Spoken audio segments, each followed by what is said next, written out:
Mas hoje, agora, coloquei agora já para gravar, confirmado, está gravando, e essa aula o link dela vai estar lá no portal, nosso encontro 3.2. Então, vamos lá. Sistema de injeção para motor diesel. Existem alguns fatos, vamos falar aí que 6 itens, né, 6 máximas aí, que devem ser seguidas para que o funcionamento, essa queima, essa distribuição aí do diesel no motor seja bem efetiva.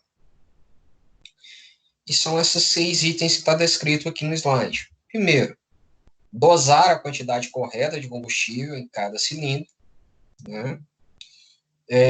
Distribuir o combustível finamente nebulizado, aí entra a parte lá dos bicos da bomba injetora.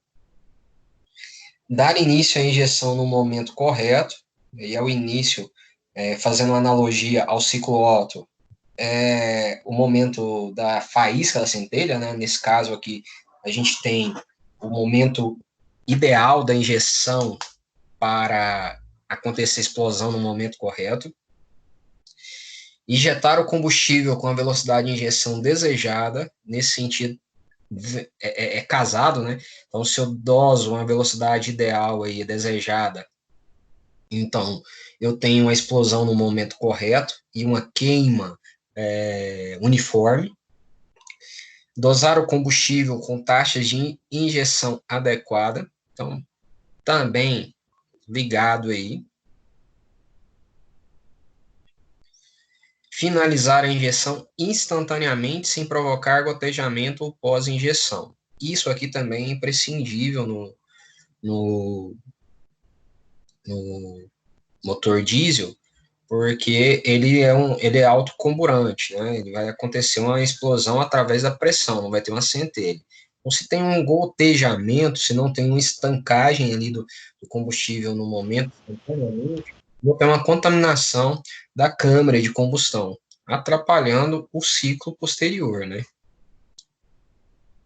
Então, a base eu tenho que seguir essas seis tópicos aí, né? 6 itens aí para acontecer uma nebulização e distribuição do combustível para que eu tenha uma queima ideal. Ô, Thales, Sim. não tô conseguindo enxergar você, não.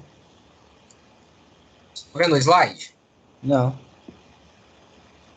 Alguém mais? Os outros estão vendo o slide?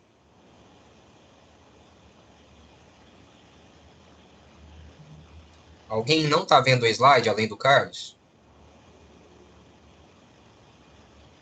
Carlos, faz o Oi. seguinte, deve ter sido um erro na sua comunicação.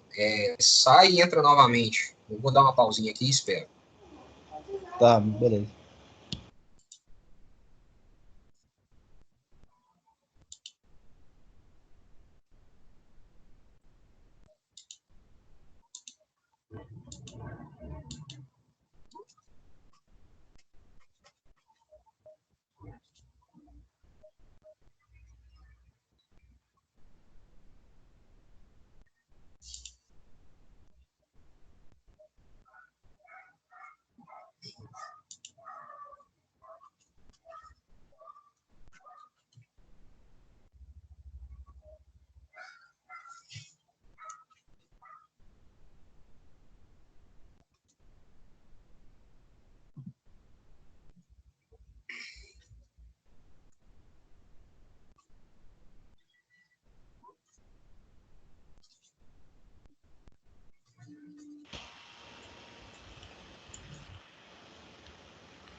Nosso colega saiu e esqueceu de voltar.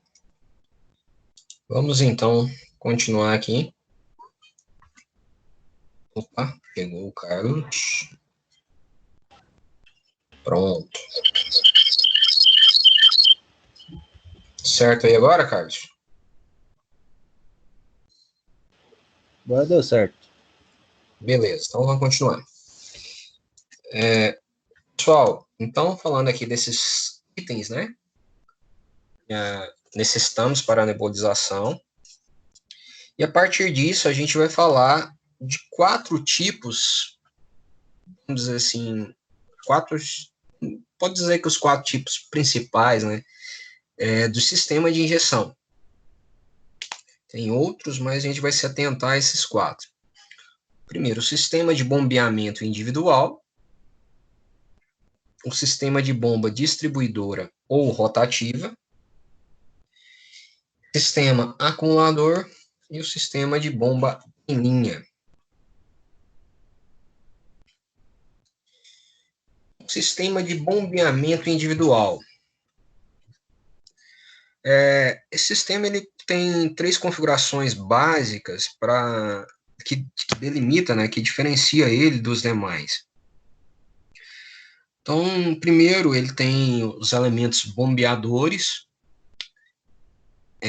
e a sentido dele aqui é que o conjunto, o conjunto ele tem esse conjunto numa estrutura onde possui ressaltos para o acionamento de bombas em linha. Que é isso?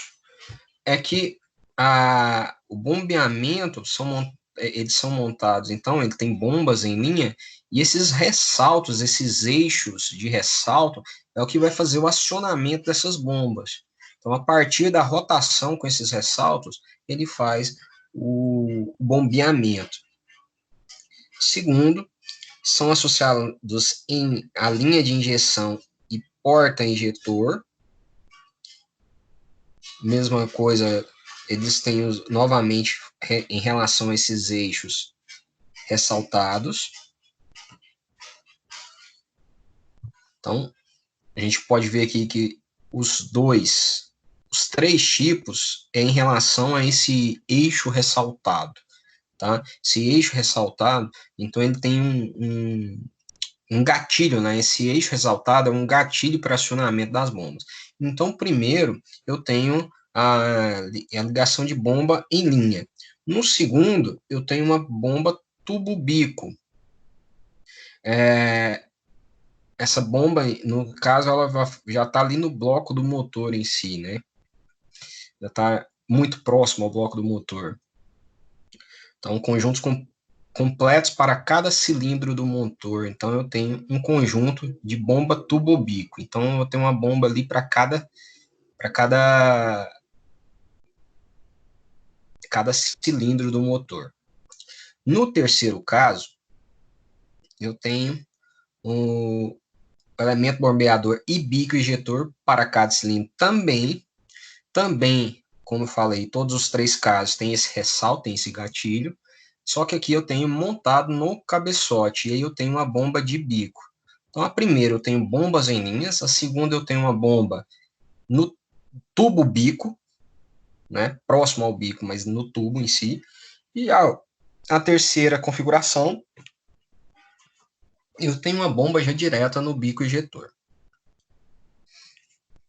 Não são muito diferentes, é só questão de configuração delas, mas o importante saber aqui é que o sistema de bombeamento individual, então, eu tenho bombas para cada câmara de combustão, cada cilindro do motor, certo? E o resto é configuração, pode ser bomba em linha, pode ser bomba tubo-bico, bomba bico, mas eu tenho as individuais para cada cilindro e um gatilho através desses eixos de ressalto para o acionamento das bombas. Ok?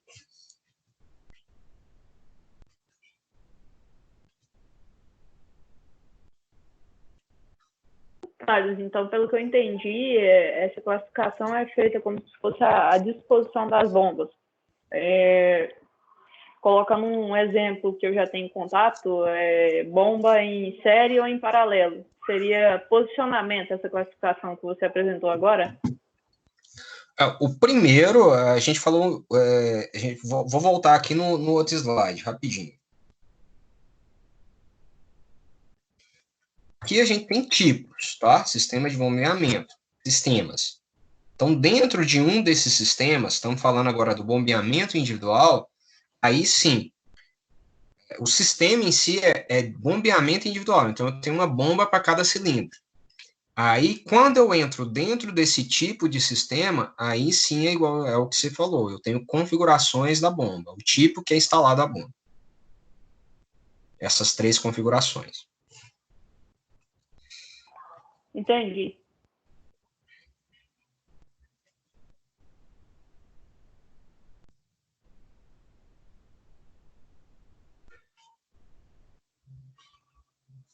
Então, vamos lá para o próximo.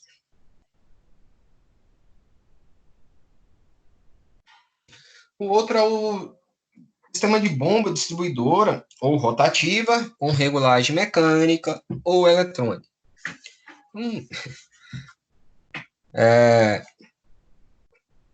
Eu tenho uma bomba, então, uma única bomba, nesse caso, e ela vai distribuir. Então, ela distribui entre os cilindros e ela vai ter uma regulagem mecânica ou eletrônica. E aí é relativo ao motor, relativo à tecnologia. Aí temos a variação que é. Então,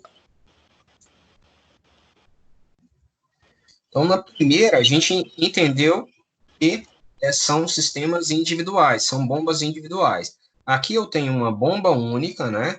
Onde eu tenho bombeando para todos os cilindros. Ela faz esse bombeamento e distribui para todos os cilindros. Então, bem simples, né?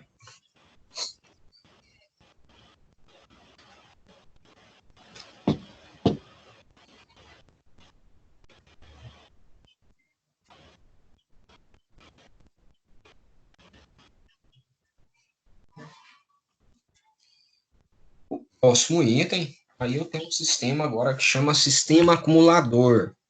Esse também ele tem uma única bomba para compressão do combustível e tem elementos dosadores individuais. Então, é uma mesclagem, né, vamos dizer assim, entre o primeiro item e o segundo. Então, ele tem ali uma bomba só, que vai mandar para todos,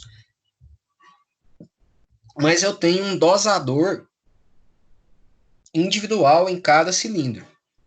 Então, e aí tem uma informação bem importante para a gente, que esse é o método mais usual na atualidade. Tá? Então, eu tenho uma bomba única e dosadores em cada cilindro.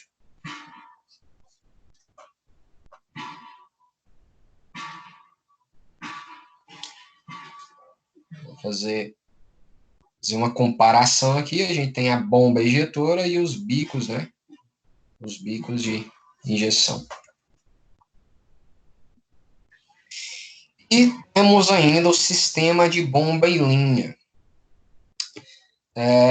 Formado por uma bomba com eixos de ressalto e possui elemento dosador para cada cilindro, um regulador da variação de quantidade de combustível por ciclo e da velocidade, que pode ser mecânica ou eletrônica. É conectado à bomba injetora.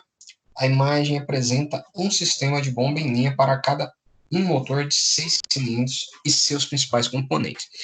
Esse sistema de bomba em linha, ele é um outro sistema muito semelhante ao primeiro lá, onde eu tenho, aliás, semelhante ao segundo, né, onde eu tenho, desculpa, ele é bem semelhante ao terceiro, onde ele tem uma bomba ligado e eu tenho dosadores. Só que aqui ele tem o sentido do eixos de ressalto, que é semelhante ao primeiro. Né? Então ele é uma mesclagem dos outros, na verdade. Né? Ele tem uma bomba só que eixos de ressalto que vai fazer esse acionamento, Eu tenho os elementos dosadores, que é semelhante à terceira hipótese, né? Em cada cilindro. E a variação da quantidade de combustível por ciclo e da velocidade, essa é uma questão definida mecânico ou eletronicamente. Então, ela é regulada mecânico ou eletronicamente em relação à sua dosagem, né? E aqui a gente vê o sisteminha, como é essa bomba. Então, eu tenho aqui, primeiro, o tanque de combustível, beleza? E aí eu tenho regulador. Eu tenho uma bomba alimentadora. Eu tenho a bomba injetora. Tem o avanço de pontos de injeção, ou seja, a rotação aqui, o eixo do motor e os avanços aqui. Isso aqui vai fazer o nosso comando. O filtro de combustível, está aqui em cima. O dreno de ar, tá lá em cima. Cortou aqui. O conjunto de porta-injetor e a linha de retorno, né, que é o retorno do combustível, que o motor em si, a gente tem um excesso de combustível para entrar e ele retorna o que não é utilizado. Ok? Então, funciona simplesmente assim. Eu tenho a bomba aqui, essa bomba alimentadora. Peraí, pessoal, que eu tô achando que tem gente querendo entrar na sala.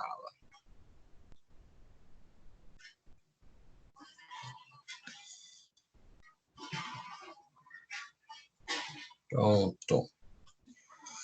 Sejam bem-vindos. Já estamos aqui no quarto tipo de bomba. Quarto tipo de sistema. Já falamos sobre o sistema de bombeamento individual, o de bomba distribuidora, sistema acumulador, e agora a gente está no sistema de bomba em linha. E aqui a gente está falando do combustível, aqui eu tenho a bomba injetora em si, a bomba de alimentação e transferência, e aqui eu tenho a bomba injetora. Então, e aqui eu faço a dosagem em cada bico, né, em cada cilindro, tem as dosagens. Um simples sistema de alimentação e dosagem em si. Passa do combustível, vem para a bomba alimentadora, passa pelo filtro e entra na bomba injetora, onde ela vai direcionar para cada cilindro.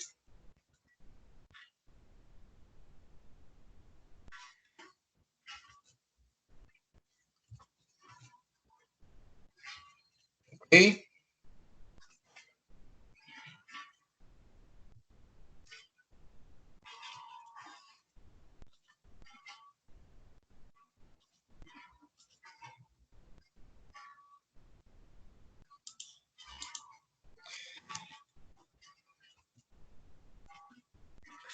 Ok, falamos então aí brevemente sobre os tipos de combustível, tipo de sistema de alimentação.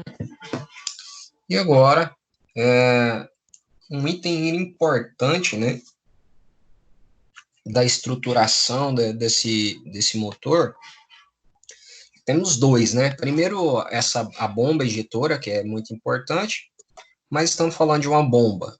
Então, basicamente, ela vai fazer a movimentação, né? A pressurização desse fluido, né? Então, ela vai fazer um bombeamento.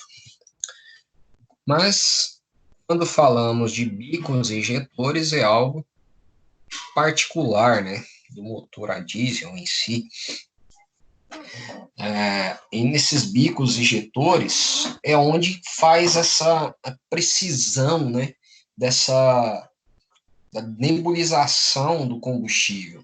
Então, é nesse bico ejetor que é o ponto final, né, o ponto de ajuste final para que o combustível seja aspergido, né, seja nebulizado, o termo que estamos utilizando, é nebulizado dentro da câmara de combustão. Então, tá aí, são componentes muito precisos e tem como função nebulizar finamente o combustível na câmara de combustão. Esse finamente para que essa nebulização possa ocorrer mesmo. Então, nebulizar finamente uma névoa muito fina de combustível, né, que ela vai praticamente virar um gás, né, de combustível.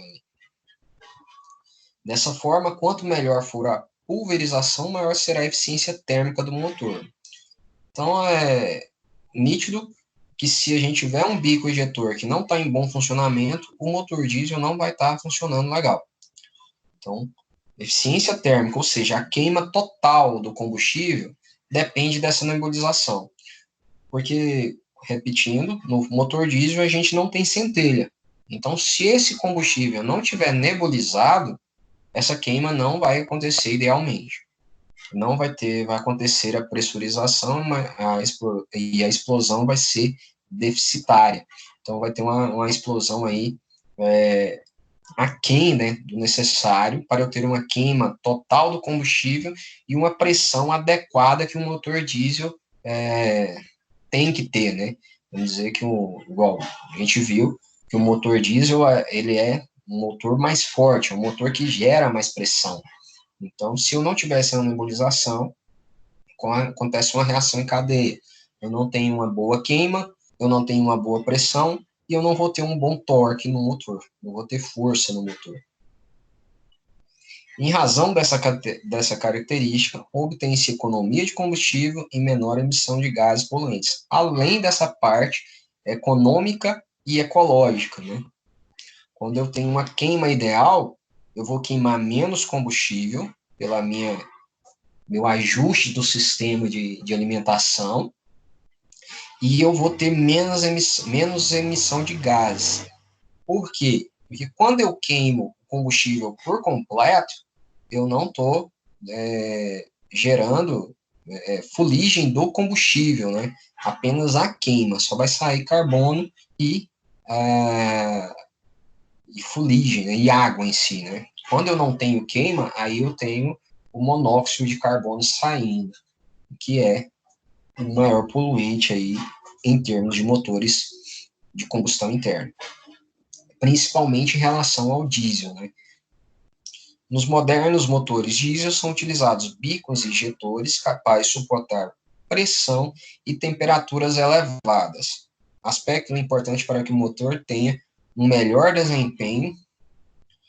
Nos motores de injeção direta são mais utilizados bico de pino e o bico agulha. Então, conforme a tecnologia foi avançando, esses bicos injetores foram se modernizando. E hoje a gente tem bicos injetores aí que suportam pressão e temperaturas elevadas. Quando fala pressão e temperaturas elevadas, no que se refere a um motor que é de combustão interna, então quer dizer que eu tenho sim uma pressão muito elevada, uma temperatura muito elevada de suporte, que esse objeto, né, que esse bico vai suportar.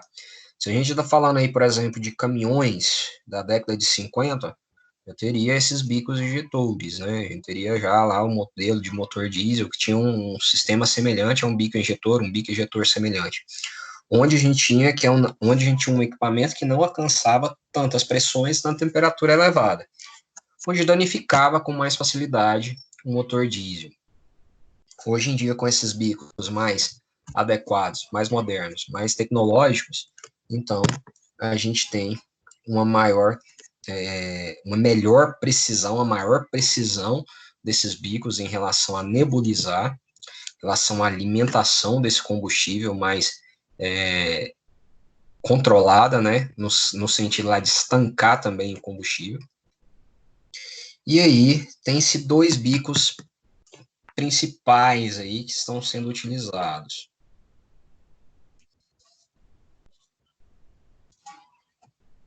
Aí temos o bico pino e o bico agulha. Qual a grande diferença entre os dois?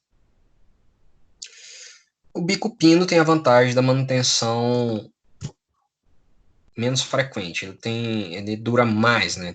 Demora mais para você fazer uma manutenção. Já o bico agulha, ele é mais preciso.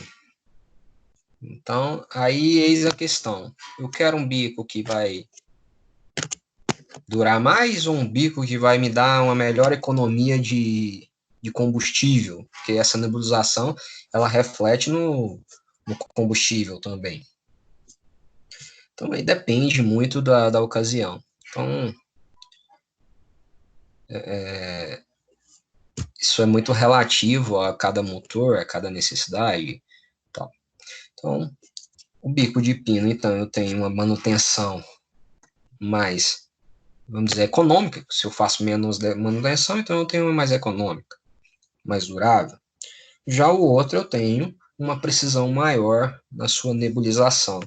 E nesse, eu tenho uma economia do uso dele em si, mas ele vai ter uma manutenção mais rápida, o tempo de vida dele vai exigir uma manutenção mais adiantada.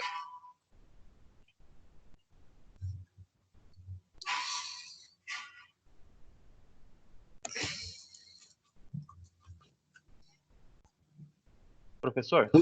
Sim. Desculpe interromper, vamos lá. Quando a gente vê, por exemplo, esses bicos de agulha aí, tem muita gente que faz muito ajuste nesses bicos. Não sei se você já viu eles fazendo. Eles pegam várias arruelinhas pequenas, vão colocando uma. Você acha isso correto? Como é que é feito esse ajuste? Qual que é o critério utilizado para poder fazer essas regulagens? Eduardo, essa parte eu não presenciei ainda, eu não sei te dizer.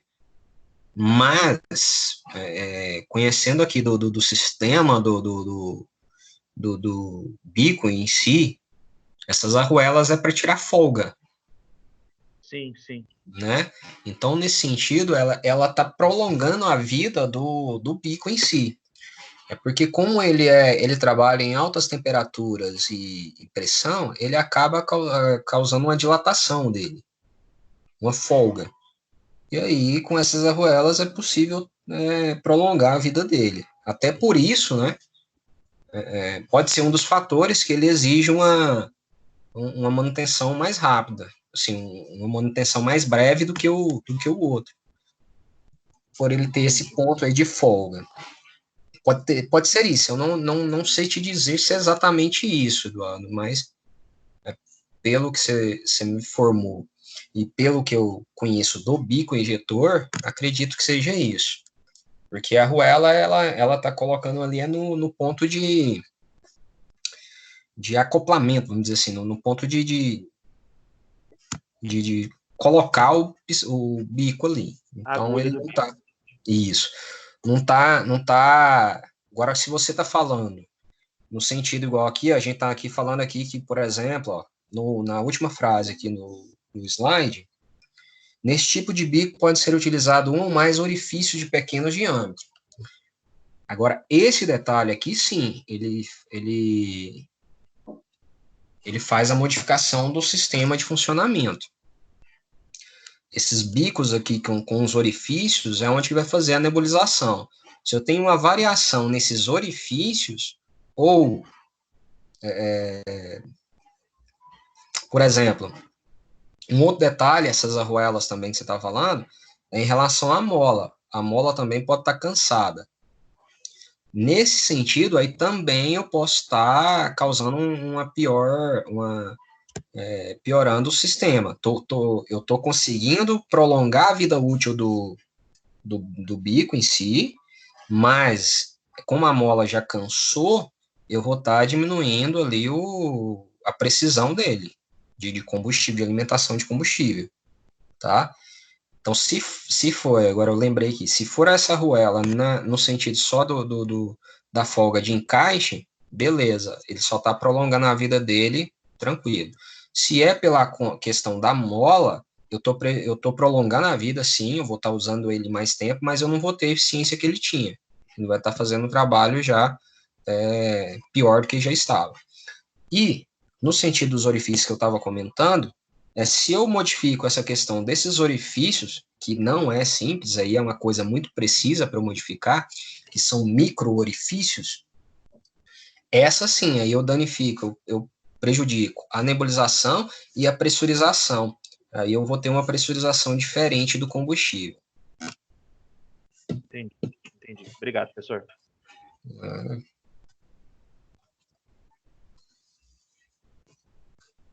Alguma outra pergunta? Tranquilo?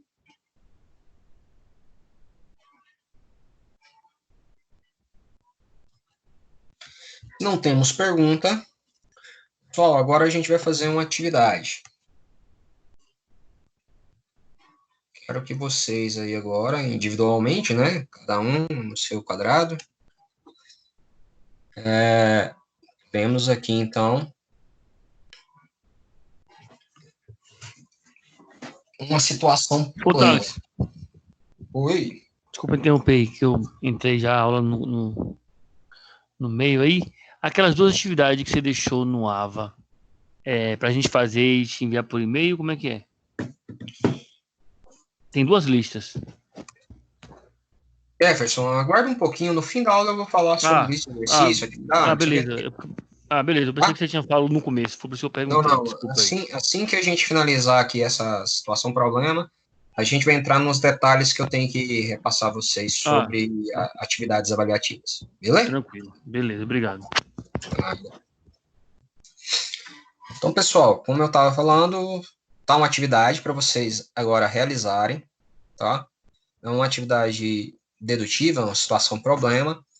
Então, vou ler aqui com vocês agora e eu vou dar um tempo aí, uns 15 minutos, para vocês discutirem. Discutirem fica meio difícil, mas assimilarem, deduzirem e fazerem elaborarem uma resposta direta, uma resposta plausível, né, que poderia solucionar esse problema, tá?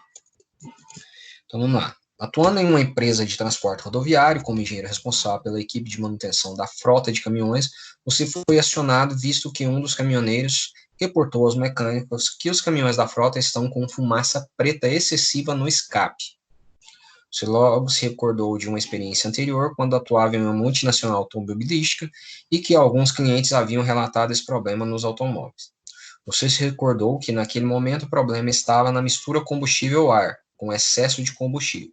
Mas os motores de automóveis eram ciclo-Otto, enquanto dos caminhões são motores diesel. Nesse caso, o problema tem a mesma origem. Quais os possíveis causas da emissão excessiva de fumaça preta observada nos caminhões? Então, quero que vocês elenquem, primeiro, o problema é a mesma origem do ciclo Otto? Sim. Por quê? Não. Por quê? Quais as possíveis causas da emissão excessiva de fumaça preta observada nos caminhões, ou seja, no ciclo diesel? Então, aqui vocês vão elencar todas as causas possíveis para a fumaça preta nos caminhões. Dúvida?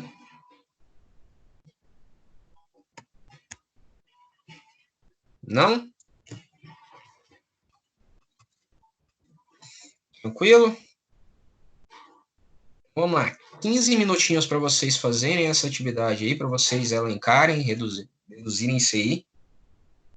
1 minuto, volto, retorno aqui, a gente discutir a questão, e aí eu entro com esse detalhe que o Jefferson falou, que é preciso que todos prestem atenção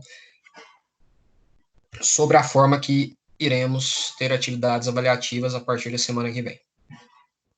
Tá? Mas primeiro, foquem no exercício, 15 minutos, estou retornando aqui.